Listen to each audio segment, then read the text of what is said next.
it's clients like yourself that we're concerned about, and that we're trying to figure out ways where we can get creative and give back, because you are the type of business and type of client that is our foundation, really. That's the honest truth. The history of our agency goes back a long time. It was founded by my parents at 1985.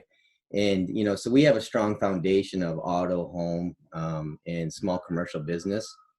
And that business in itself is really what allowed us to kind of launch and be our launching pad for our transportation vertical, which ultimately helped us scale.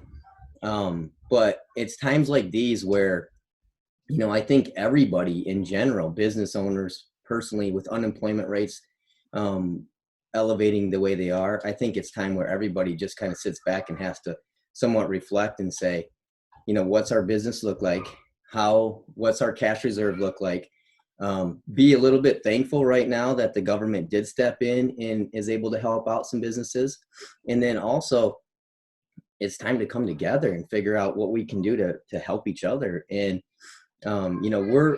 we're in a position right now where we ultimately haven't been affected yet. I think that April is a little too soon to be to be able to judge where we're at as a company. I think May will be a better indicator of how the industry as a whole is impacted by COVID-19. There's 7 states right now that have actually taken it to legislation to try to have insurance companies include COVID-19 as a covered peril under their insurance policy. Right now, under standard commercial policy, COVID-19 is excluded. It's a pandemic is excluded from the policy. Yep.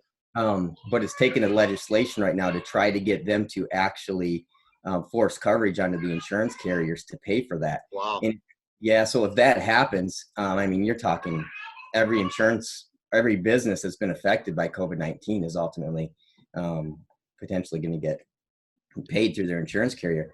Now, with that said, that money has to come from somewhere. And if the insurance carriers are impacted at that level, they ultimately won't have the funds to pay for that. So it will fall back on the state. There's a state fund that's going to pay for that coverage. So the transportation industry in whole is being challenged. The rates overall are being pressured. They're being pushed down. Freight, there's a demand for it with the meat packing plants being closed down. There's lack of meat to be transported. So all those refrigerated haulers are bouncing over and trying to get the dry freight loads. And what that does is creates a surplus of truckers trying to get the same freight. So brokers are able to drive rates down. So margins are already pinched in that space, and it's even getting pinched further at this time. So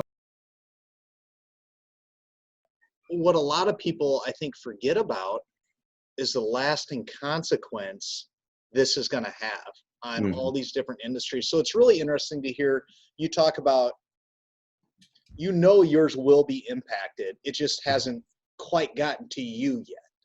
Well, I think it has a lot to do with how long this plays out. How long can small business sustain the margins they're at right now? Mm-hmm. And how long is the Fed's going to chip in and help out?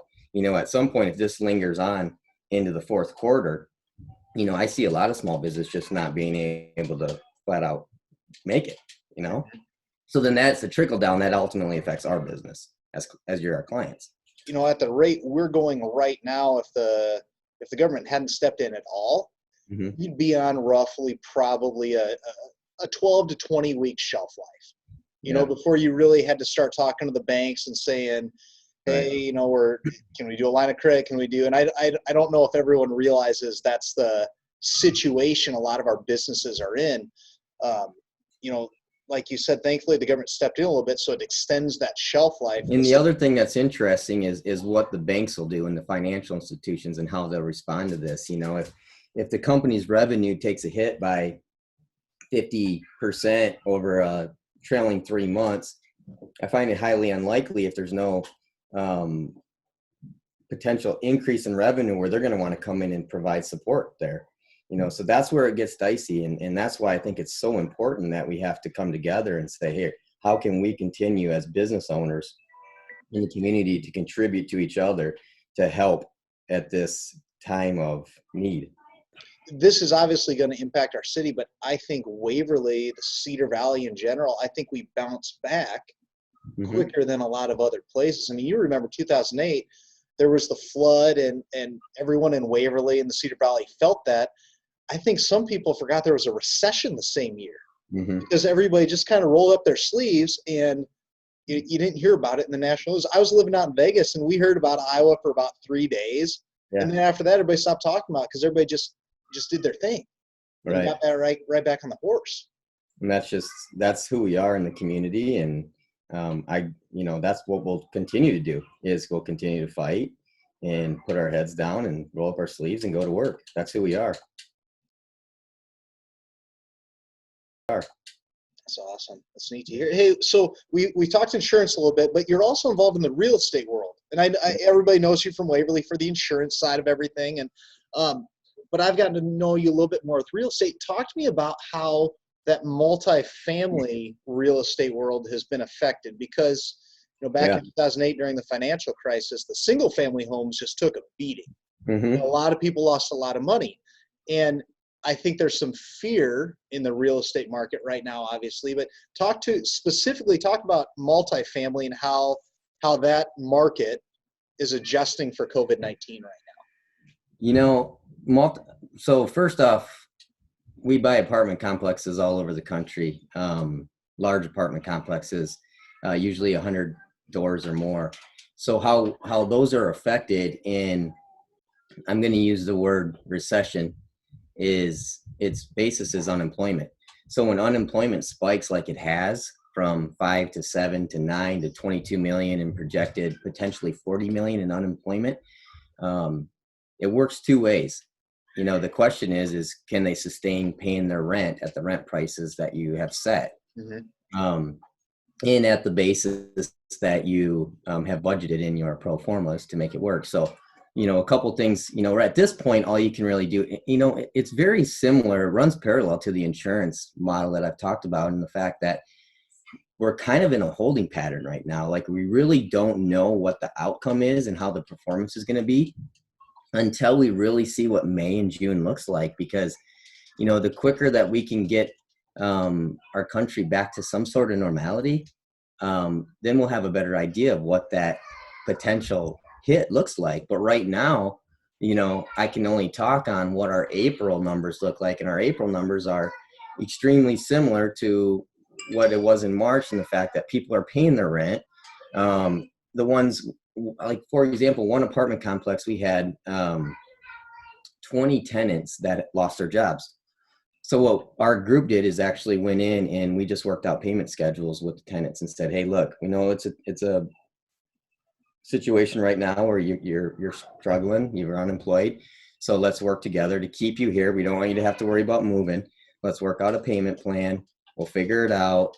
And, we were proactive in our approach. And, I think it goes without saying that if you go into that conversation thinking purely financial, there's a problem. I think you have to go with it with your heart and say, hey, it's a lot easier for us to let them stay here, but figure out a way that we can keep them here and work with them and help them through this situation that they're struggling with. So it's not a lot different than owning a business probably at that point. I mean, you want the best for them for the long term, because if you treat them right now, and my staff's listening to me talk right now, but if you treat them right now, hopefully they're with you longer. Absolutely. I mean, that's the goal, right? I mean, that's in any business, is how you lead. I mean, if you lead with a purely financial foundation, I feel like it takes the genuine piece out of it. And, in this situation, they're already dealing with the scare of the financial burden. So let's figure out a way that we can keep them there, retain them, and work through the process of the situation they're dealing with. And that's going to turn into a long-term client, and they're going to retain in that apartment complex for long term. So,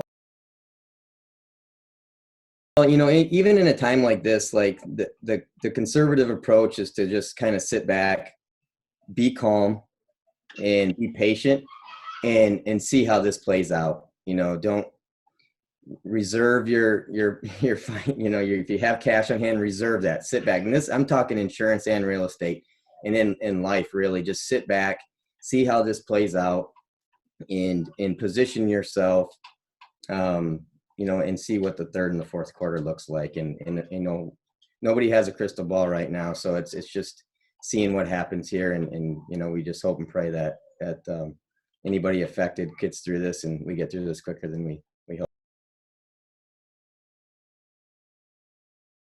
I would say, my philosophy is, in any time like this, you got to seek opportunities, and not fixate on the obstacle. And I know that's challenging, and I'm probably talking to myself right now, because you hear all the negativity in the media, and you can't fixate on the obstacles, and you got to be looking at it with an open mindset and think of opportunity and how you can capitalize on that. And I'm not even talking from a monetary perspective. I'm talking just as a community leader and a peer leader and a coworker, and whatever your position is in life, a husband, wife, whatever. You have to be looking at how you can step up through this challenging time, and look at it as an opportunity to prove who you are and increase your value in life and as a person. So That's really, really neat. That's some good closing piece. I mean, no matter where anybody is right now, there's opportunity for them to step up and help out right now. So that's an awesome reminder. Well, I would leave everybody else with this: support small business, support entrepreneurs, just like Matt Lamos, as much as you can, and be grateful for the community we live in, and we'll get through this. Awesome, man. We appreciate it a lot. Thank you.